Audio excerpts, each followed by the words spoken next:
Mesdames et messieurs, bonjour et bienvenue sur l'heure de la révélation avec l'apôtre Johnson Suleiman, interprété en français.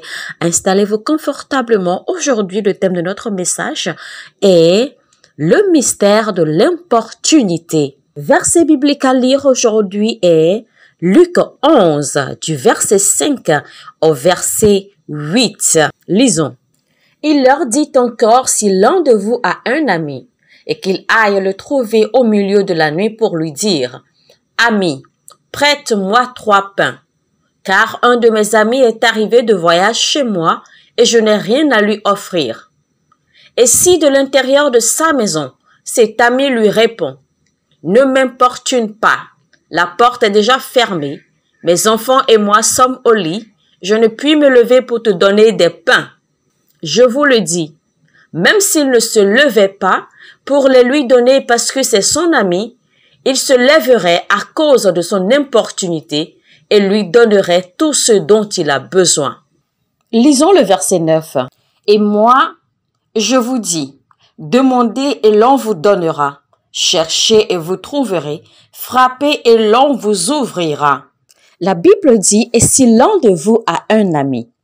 Écoutez ceci, beaucoup d'entre nous qui avons souffert beaucoup de douleurs, beaucoup de trahison dans la vie et dans le destin, nous avons subi beaucoup de déceptions dans la main des amis.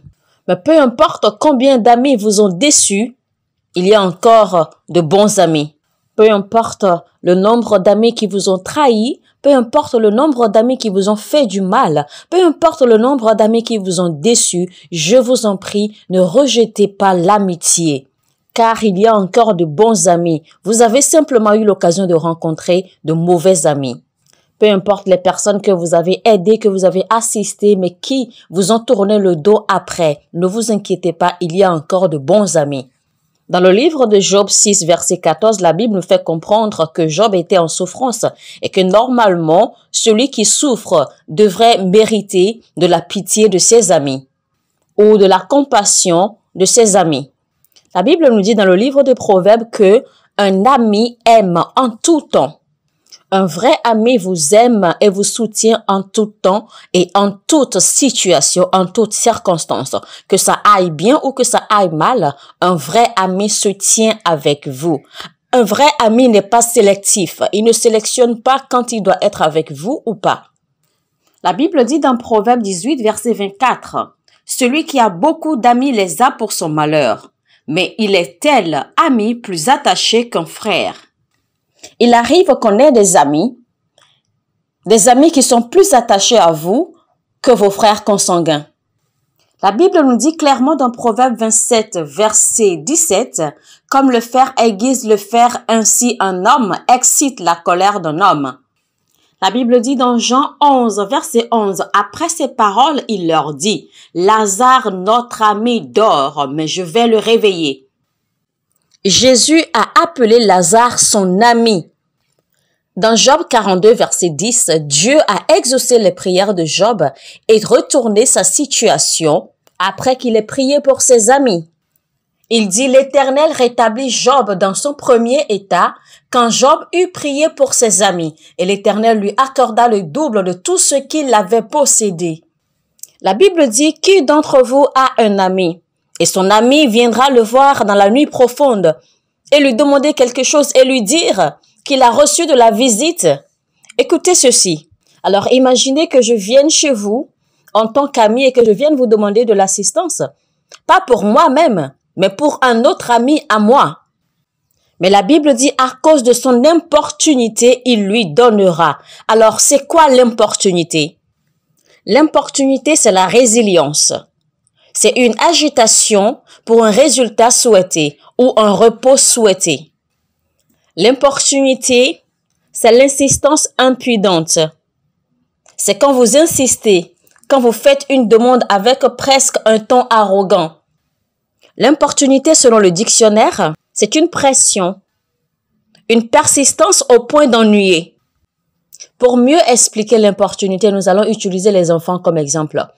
Les enfants, en fait, sont les mieux placés pour importuner. Parce que quand un enfant vous demande quelque chose avec insistance, avec persistance, Parce que tout ce qu'il veut, il veut cette chose ou rien.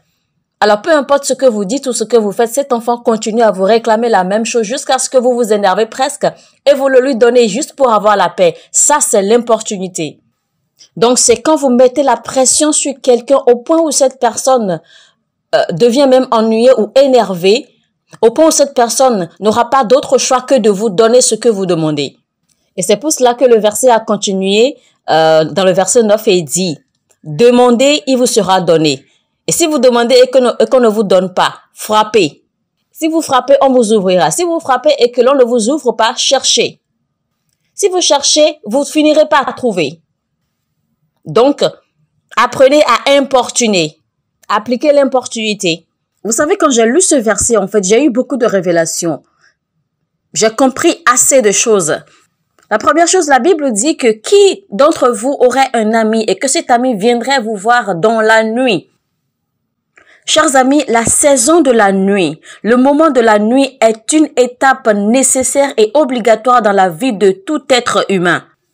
Tout le monde, à un moment donné de leur vie, doit passer par la saison de la nuit.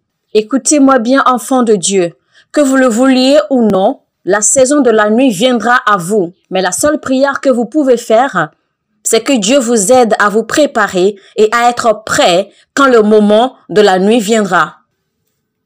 Dans Psaume 30, verset 5, il est dit ceci.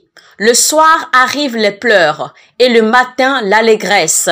Donc la Bible dit que les larmes arrivent le soir. Donc la saison de la nuit, c'est la période de pleurs, la période de douleur dans votre vie. La Bible dit dans Actes 5, verset 19, que les portes de leur prison s'ouvrèrent la nuit.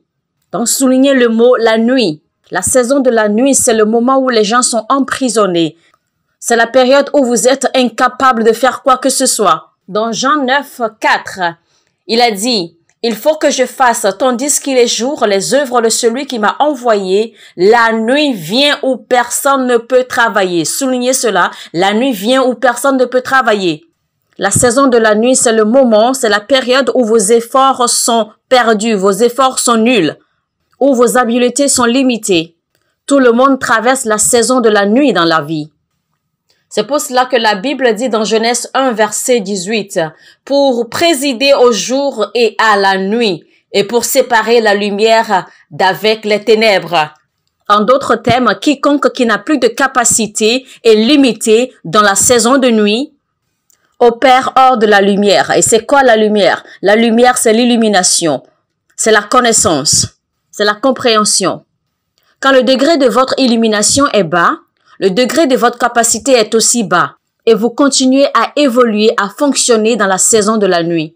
La Bible dit dans Ecclésiaste 2, verset 13, « La lumière a de l'avantage sur les ténèbres, de la même façon que la sagesse a de l'avantage sur la folie. » Il est dit dans Job 3, verset 20, « Pourquoi donne-t-il la lumière à celui qui souffre? » Donc Dieu donne la lumière à celui qui souffre.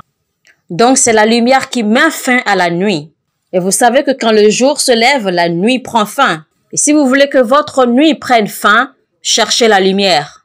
La Bible dit dans 1 Jean 1, verset 5, la nouvelle que nous avons apprise de lui et que nous vous annonçons, c'est que Dieu est la lumière et qu'il n'y a point de ténèbres en lui.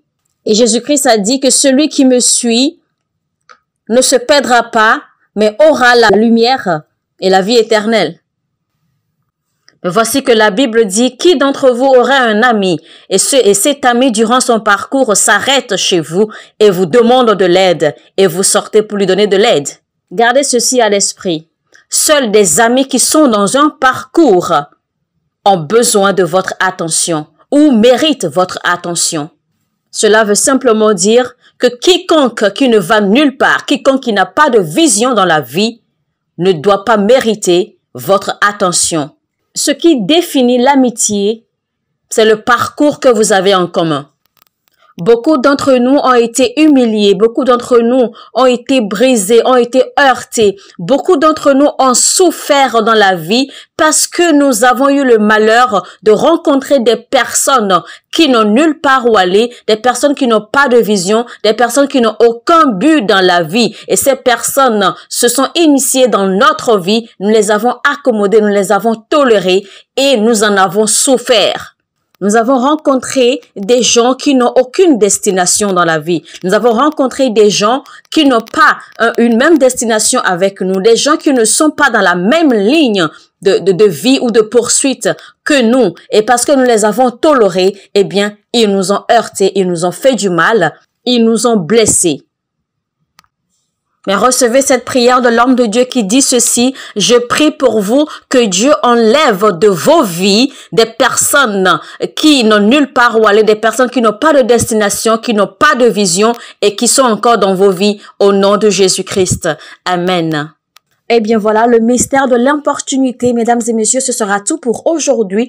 On se retrouve demain, même heure, même chaîne, pour continuer dans ce message. Alors, si vous voulez comprendre mieux ce message, ne ratez surtout pas. Et pour ne pas rater, abonnez-vous à cette chaîne. Cliquez sur la cloche de notification, ce qui vous donnera l'alerte dès que nous allons publier la deuxième partie de ce message. Et surtout, partagez au maximum avec vos amis et vos collègues. Et surtout, likez cette vidéo, likez ce contenu si vous avez aimé ce message. Demeurez bénis et à bientôt.